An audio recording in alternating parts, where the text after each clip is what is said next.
What in the is this picture? Yeah, keep that in the reaction video. What in the... Sorry. Subscribe to the fl0m Clips and Highlights channel, but holy crap, no way. No way we have the infinite money glitch, and this is how the first photo comes out from Falcons. All right, let's see if they have the room right here, or like the number here. So signing on it. So for those of you that don't know and don't subscribe to the fl0m Clips and Highlights channel, yeah, Dexter's out. He's been out. I'm telling you right now, and I said this when they first signed the Heroic Core, per the fl0m Clips and Highlights channel. They got that core for the VRS, and that this was always going to be a matter of time. It was always going to be a matter of time. So here you go. So they benched Dexter, and m0NESY's on the way. Let me just say this, as somebody that felt like Dexter, honestly, I really thought he was going to be the problem for this team, and he was quite literally the opposite. Also, wait, what the... Dude, this photo too of Nico just... What is going on? Is this just like...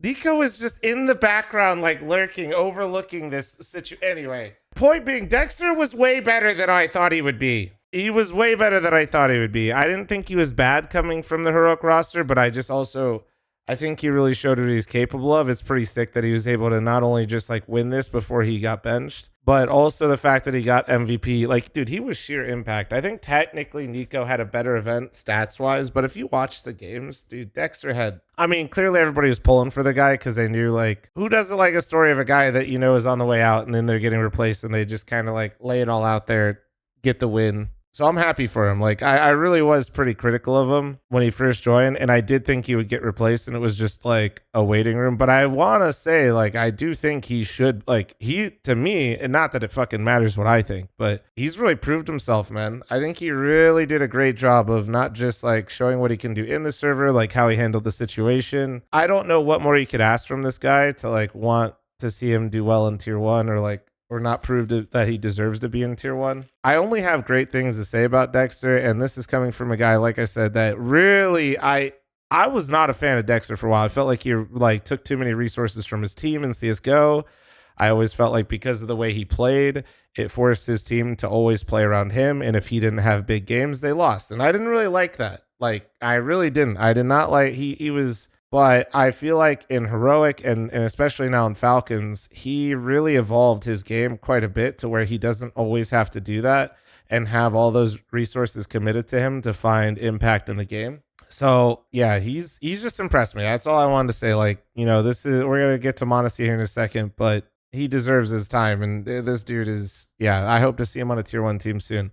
I don't know where he'll end up. I know some people thought FaZe. I think FaZe is still, even if he played the way he did at this tournament for FaZe the entire event, it'd be tough, man. I don't know if that's necessarily the solution for them. There's, you know, you can maybe do Liquid would be very interesting, actually. Like, Liquid would be very interesting. I think for FaZe, FaZe is exactly where they left off at the end of last season, where if they didn't make the run they did at Shanghai, the entire roster was on the chopping block, according to the public. Like, everybody, every single event, you picked a new player, that person should be replaced, and they're all the problem. Like, everybody. Like, I think people, even Rops, like, Rops was really struggling, and then he popped off at Shanghai, and even though he wasn't re-signing with them, like, the whole team was bleh.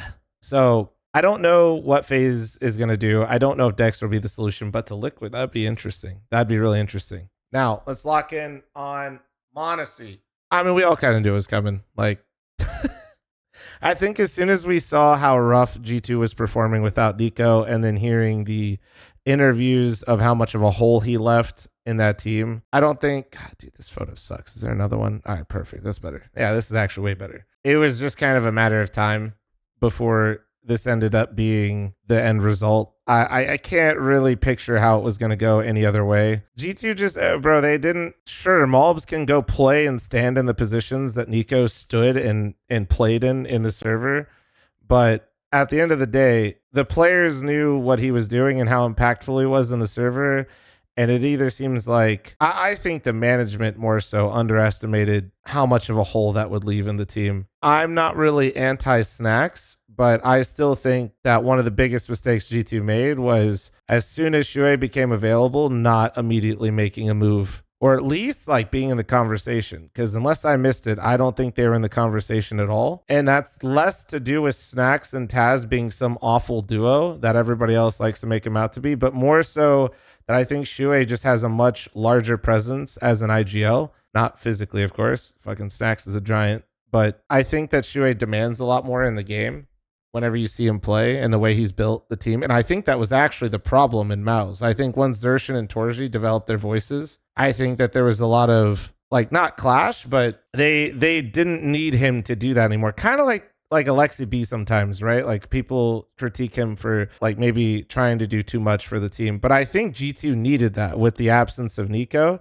So, and I think as soon as that didn't kind of unfold, or at least like try to make a move for him, if you're sitting there as m0NESY, your team kind of just feels like it's missing an entire aspect of its game. Everybody's trying to make up for it, and all of it's falling flat against the top teams. And you're just sitting there knowing that you only have one other option right now if you want to go somewhere else. Why would you not want to go play with the person that basically is like his favorite person to play with on a team? And it's not like m0NESY cannot be bought out to go to any other team. So it's not like he could pick some other team to go to if he wanted to. He would have had to wait out 6 months, and who knows what the landscape and situation looks like then. Or he could just say, fuck it, let's go and let me go play with the guy that I enjoy playing with again. So I think this is a mismanagement at the end of the day from G2, underestimating how much Nico meant to the team outside of just shooting people in the head.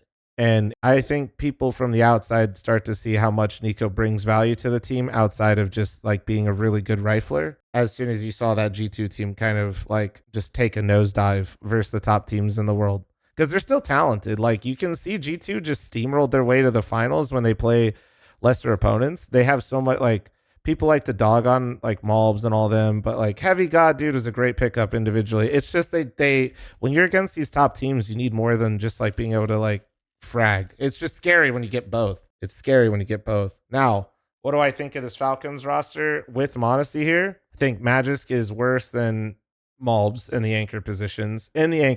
I know everybody's down on m0NESY stock right now, but pretending like m0NESY wasn't insane as an anchor to end last year, you're fucking stupid. I think Nico's still Nico, m0NESY's still m0NESY. I think Testis is a little hot and cold, and Kixen paired with Zonic hasn't been... This was their best event, so it's like weird. Before I was saying like Kixen and Zonic suck together, and I blame Zonic. Now, I don't know. Hard to say. I feel like they were a product more so of Dexter having maybe one of his best tournaments of his career, and Tess is also having a nice little bump in performance as well, and Kixen individual... Like, it's hard to say... We got to kind of wait and see with the calling aspect when they play versus the big boys in the next tournaments. Magisk is literally still him. Don't even play fl0m, please. Let's just look at last year real quick. So 1.02.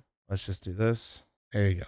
This is your GOAT. Anyway, now that we're done and we'll move on. Stats aren't everything, but holy fuck. I think that this team isn't good enough to beat like top 5. I think I don't think they're good enough to like breach through the top 5 because the old G2 wasn't. That being said, you never really know because sometimes there's like, you know, there's the chemistry aspect. Like maybe the way Kixen calls really meshes well with how like Tessis wants to play, and maybe you start getting Tessis performing stronger in certain situations. It's hard to like completely exclude them out of top 5 when you have m0NESY and Nico. I just also, it's hard for me to feel like they're better than... I don't think they're better than these three. Maybe they are. Yeah, okay. When I look at this, they could be top 5. They could be like right on the edge of it though, because I think they'd be higher than G2. I think they're better than... Wow, this Aurora team is annoying. I think they're better than FaZe. I think they're better than Mongols when playoffs hit, but if they catch them in group stage, they might get uppercut. And that's not even meant to be disrespectful, but holy shit, that team in groups is scary. Yeah, I just don't think that's enough to beat Spirit m0NESY Vitality unless one of these 3 teams takes a dip. Like, they have to get worse, which is always possible. And then Falcons have to show me something that they haven't shown yet. We'll see. It's always so hard to predict these things. But just like my gut instinct is we're kind of still one roster move away from Falcons from being like in that top 3 class right now with how they're playing. And the rumor is that Testis is gone after the major for Kioske. So we'll see. I think at the end of the day, though, this Falcons roster is only going to get better individually. The real question mark and the interesting thing that we're going to have to see in real time as a CS community is like, What does it look like when a roster never has to work through its problems and they just keep replacing the worst person like Reddit or Twitch chat would and with infinite money glitch and see if it works? that's kind of what this feels like. This is like a social experiment at this point. Like every like, does it get better or does it actually get worse? I don't know.